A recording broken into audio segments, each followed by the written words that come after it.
அதாவது இப்போ டிஎன்டிஜி எடுத்து வைக்கக்கூடிய வாதம் என்று எடுத்து பார்த்தோம். ஆனால் அவங்க என்ன செய்கிறாங்க, ஹதீஸில் வந்து மத்தனில் வந்து அதாவது நம்ம எல்லாரும் வந்து சனதை மட்டும் ஆராய்ந்து விட்டு போனாங்க, மத்தன் ஆராயலை. அது வந்து ஹதீஸ் கலையை பற்றி அறியாமையினால் ஏற்படக்கூடிய ஒரு வாதம்.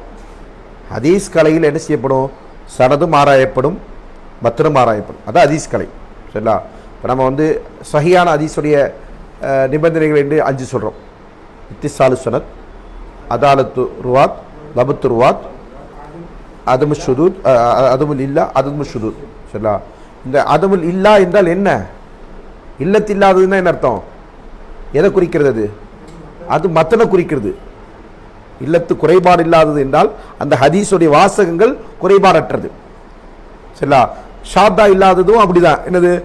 மற்ற நம்பகமான அறிவிப்பாளர்களுடைய அறிவிப்பிற்கு இவருடைய அறிவிப்பு மரணம் இல்லாமல் இருக்கணும். அப்போ வாசகம் தான், ரெண்டுமே அங்கே மத்தனை தான் குறிக்கும். இந்த 2 செய்தியும் எது குறிக்கும்? ஹதீஸுடைய வாசகத்தை தான் குறிக்கும். இப்போ வாசகம் என்பது ஆராயப்படலையா அப்படின்னு கேட்டால் நிச்சயமாக ஆராயப்படும். அதனால தான் நான் சொன்னேன், எந்த அளவுக்கு இந்த கலையில் ஆராயப்பட்டிருக்கு அப்படின்னு சொன்னால், மௌதுவான ஹதீஸை ஹதீஸ் கலையில் நிபுணத்துவம் பெற்றிருக்கக்கூடிய அறிஞர் அவருக்கு அந்த வாசகம் கேட்கும்போது அவரது மௌலுவ என்று கண்டுபிடித்துக் கொள்வார். அவர் சனதெல்லாம் ஆராய வேண்டியதில்லை.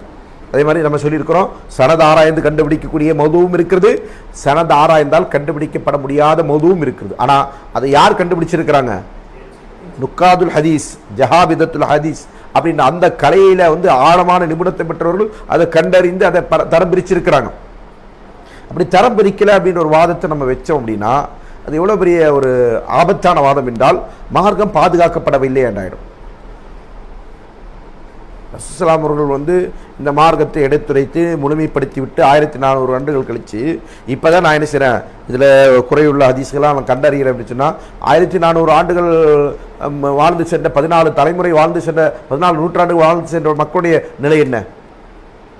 அவங்களாம் வந்து முழுமையான மார்க்கத்தை அறியாமலும் கடைபிடிக்காமலும் போயிட்டாங்க அப்படின்னா அப்போ அல்லாஹ் சொன்னது என்ன?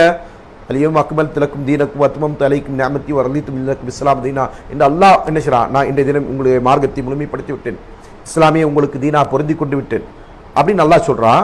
ரசூலுல்லாஹி அவர்கள் அதற்கு சான்று பகிர்ந்து வாழ்ந்தார்கள். அப்போ அவங்களுக்கு யாருக்குமே தெளிவில்லாத ஒரு விஷயம், நாங்கள் தெளிவு அடைஞ்சிட்டோம். குறைந்தபட்சம் இப்போ இந்த ஹதீஸ்கள் தூக்கப்பட்டாவது என்ன செய்கிறோம், நம்ம 1300 ஆண்டுகள் ஓடிவிடுச்சு.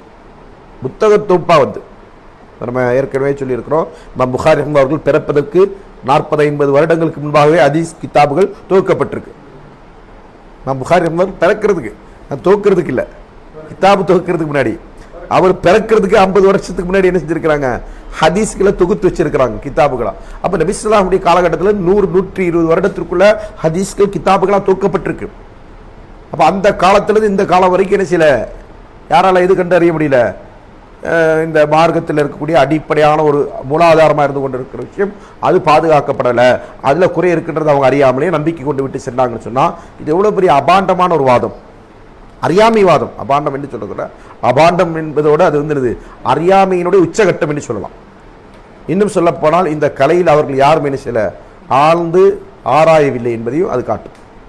ஆழமான அறிவும் ஆழமான ஆராய்ச்சியும் அவங்கள்ட்ட இருந்துன்னு சொன்னால் இந்த மாதிரியான சிறுபிள்ளைத்தனமான வாதங்களை வைக்க மாட்டாங்க.